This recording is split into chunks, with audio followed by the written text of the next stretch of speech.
بالله من الشيطان الرجيم بسم الله الرحمن الرحيم يا أيها المزمل قم الليل إلا قليلا نصفه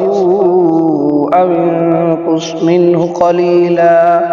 أو زد عليه ورتل القرآن ترتيلا إنا سنلقي عليك قولا ثقيلا إن ناشئة الليل هي أشد وطئا وأقوم قيلا إن لك في النهار سبحا طويلا واذكر اسم ربك وتبتل إليه تبتيلا رب المشرق والمغرب لا إله إلا هو فاتخذه وكيلا واصبر على ما يقولون واهجرهم هجرا جميلا وذرني والمكذبين أولي النعمة ومهلهم قليلا إن لدينا أنكالا وجحيما وطعاما ذا غصة وعذابا أليما يوم ترجف الأرض والجبال وكانت الجبال كثيبا مهيلا إنا أرسلنا إليكم رسولا شاهدا عليكم كما أرسلنا إلى فرعون رسولا فعصى فرعون الرسول فأخذناه أخذا وبيلا فكيف تتقون إن كفرتم يوما يجعل الولدان شيبا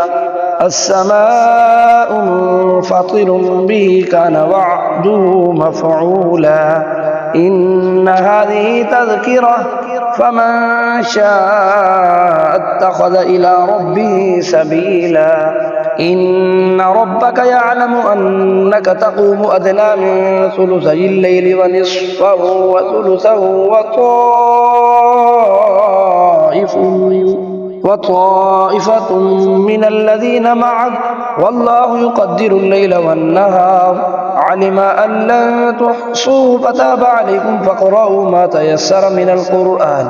علم أن سيكون منكم مرضى وآخرون يضربون في الأرض يبتغون من فضل الله وآخرون يقاتلون في سبيل الله فاقرؤوا ما تيسر منه وأقيموا الصلاة وآتوا الزكاة وأقرضوا الله قرضا حسنا وما تقدموا لأنفسكم من خير تجدوه عند الله هو خيرا وأعظم أجرا واستغفروا الله إن الله غفور رحيم